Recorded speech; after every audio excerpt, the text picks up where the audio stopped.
दोस्तों, स्वागत है आप सभी का मेरे YouTube चैनल पे। मैं हूं शुभम राय और आज के इस लेक्चर में हम पढ़ने वाले हैं मौर्य वंश के शासक सम्राट अशोक के बारे में। दोस्तों, सम्राट अशोक बिंदुसार का पुत्र था, जिसका जन्म 304 ईसा पूर्व में हुआ था। इसके पिता का नाम बिंदुसार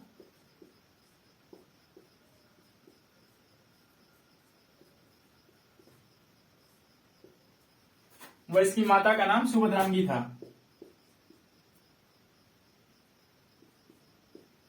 इसकी माता का नाम सुभद्रांगी था। दोस्तों, अशोक 269 ईसा पूर्व में मगध की गद्दी पर बैठा। अशोक का राज्याभिषेक 269 ईसा पूर्व में हुआ। गद्दी पर बैठने से पहले अशोक अवंती राज्य का राज्यपाल था।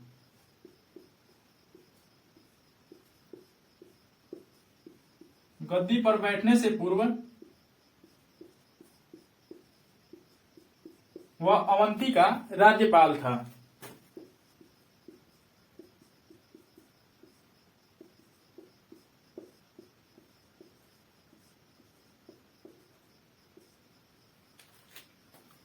मास्की व गुर्जरा अभिलेख में अशोक का नाम अशोक व पुराणों में अशोक को अशोकवर्धन कहा जाता है।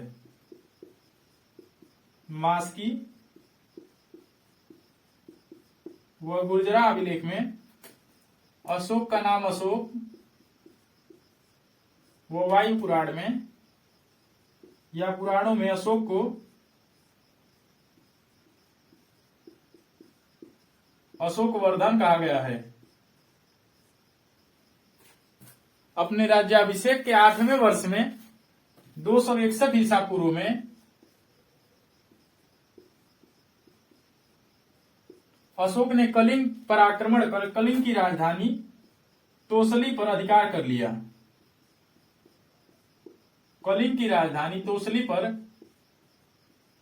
अधिकार कर लिया। अपने राज्याभिषेक के 8वें वर्ष में अशोक ने कलिंग राज्य पर आक्रमण कर वहां के राजा नंदराज को पराजित कर कलिंग की राजधानी तोसली पर अधिकार कर लिया।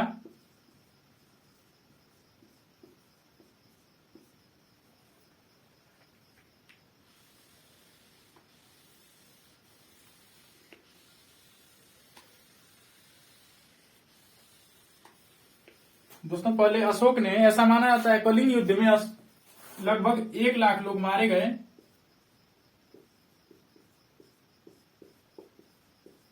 और 1.5 लाख लोग बंदी बना लिए गए। उसके बाद अशोक का हृदय परिवर्तन हुआ और वह बौद्ध धर्म का अनुयायी बन गया। उसने उपगुप्त नामक बौद्ध भिक्षु से दीक्षा ली थी। अशोक ने उपगुप्त नामक बौद्ध भिक्षु से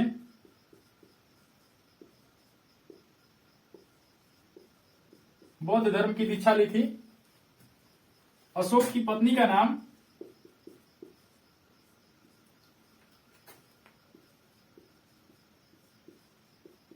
महामाया देवी था। महामाया देवी व अशोक से अशोक को 2 संतान, प्रथम पुत्र महेंद्र व पुत्री संघमित्रा हुई।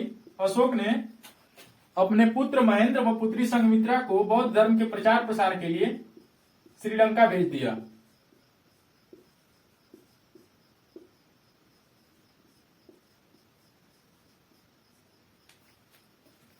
दोस्तों, अशोक ने देवा नाम प्रियदर्शी की उपाधि धारण की। देवा नाम प्रियदर्शी की उपाधि धारण की।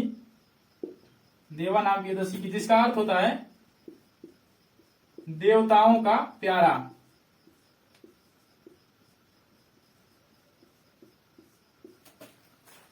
अशोक ने 7 स्तंभ लेख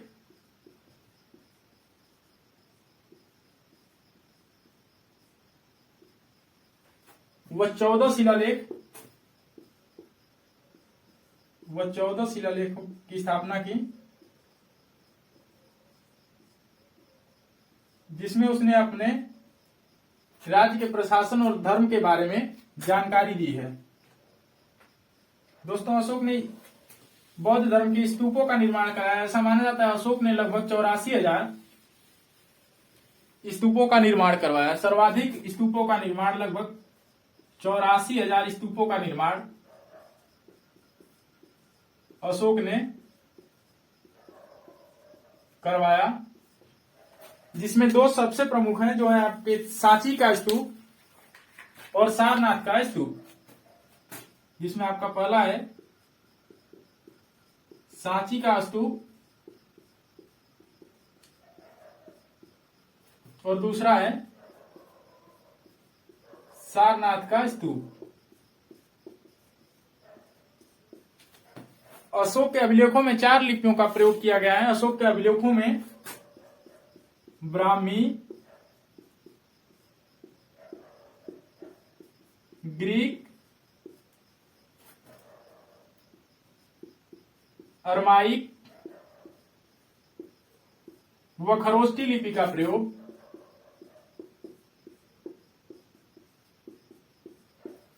अशोक के अभिलेखों में किया गया है। दोस्तों, अशोक के दरबार में आने वाला जो राजदूत था उसका नाम था डायनेसिस। मिस्र के राजा टालमी फिलाडेल्फियस ने अशोक के राजदूत में एक डायनेसिस नाम का अशोक के दरबार में एक डायनेसिस नाम का राजदूत भेजा।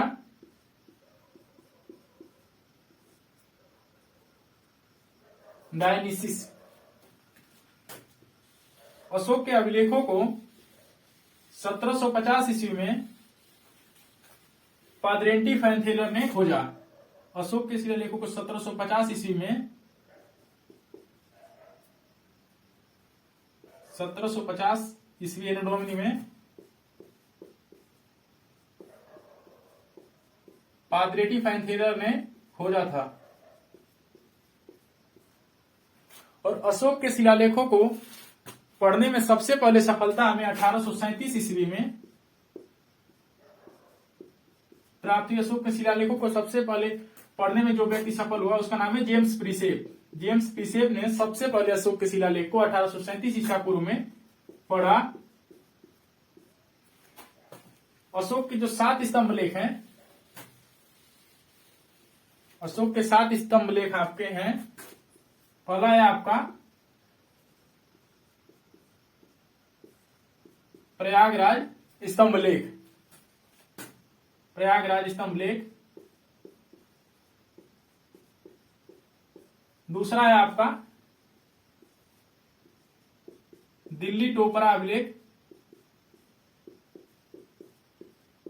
इसे हम दिल्ली टोपरा इसलिए कहते हैं इस अभिलेख को क्योंकि फिरोज शाह तुगलक के द्वारा यह टोपरा से दिल्ली लाकर स्थापित किया गया था। तीसरा है दिल्ली मेरठ अभिलेख।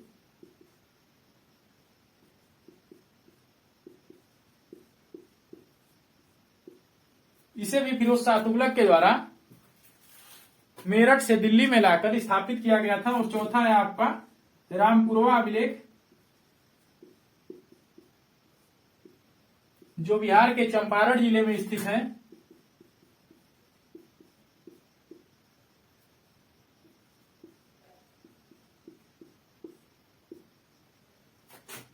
अशोक का 5वां अभिलेख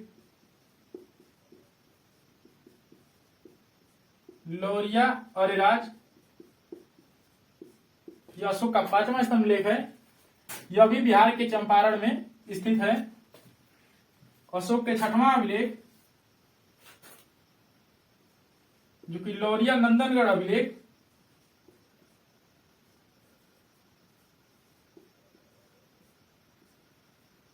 यह भी चंपारण बिहार में स्थित है। और अशोक का जो 7वां अभिलेख है कौशाम्बी का अभिलेख,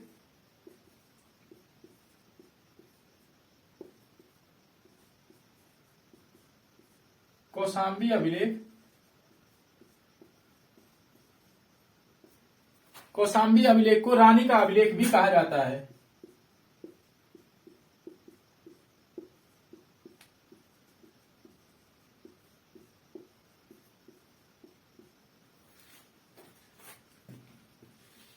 अशोक ने बौद्ध भिक्षुओं के रहने के लिए 4 गुफाओं का निर्माण कराया। जिनका नाम है कर्ज। अशोक ने बौद्ध भिक्षुओं के रहने के लिए कर्ज, चौपार और 2 अन्य हैं। 4 पहाड़ियों का निर्माण अशोक ने बौद्ध भिक्षुओं को रहने के लिए कराया। और इसके पौत्र नागार्जुन ने इसने भी बौद्ध भिक्षुओं के लिए गुफाओं का निर्माण कराया।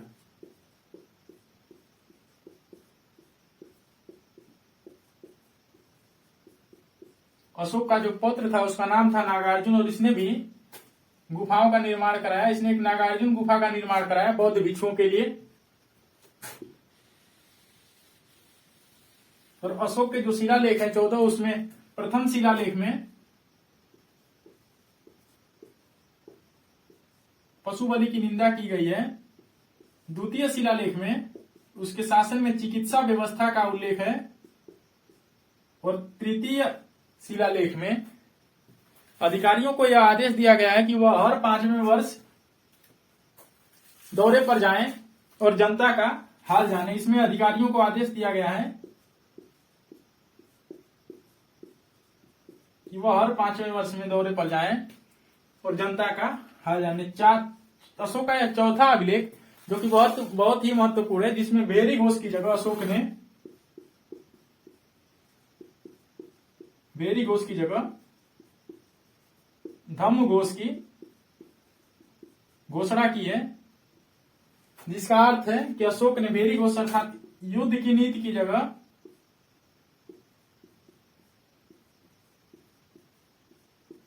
शांति की नीति अपनाने की बात कही है।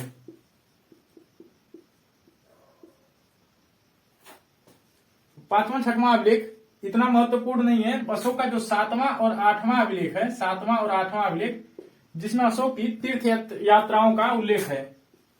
7वें व 8वें अभिलेख में अशोक की तीर्थ यात्राओं का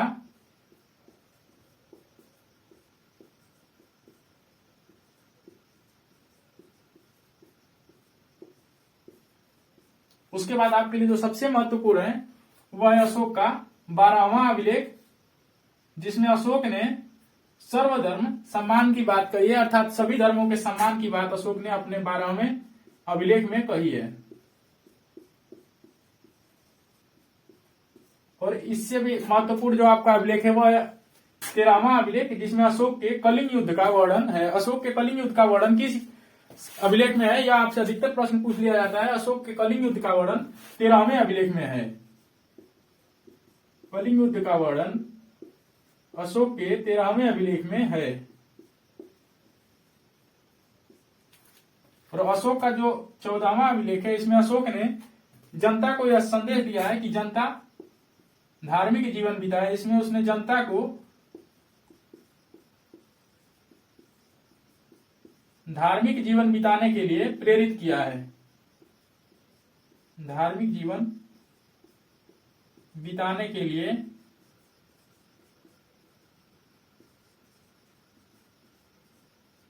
प्रेरित किया है। ओके दोस्तों, आज के लेक्चर में इतना ही। अगर आपको हमारा वीडियो अच्छा लगा हो तो वीडियो को लाइक कर लीजिएगा, चैनल को सब्सक्राइब कर लीजिएगा और बेल आइकन को प्रेस कर लीजिएगा, जिससे कि आपको आने वाले वीडियो का नोटिफिकेशन मिल सके। ओके दोस्तों, मिलते हैं नेक्स्ट वीडियो में।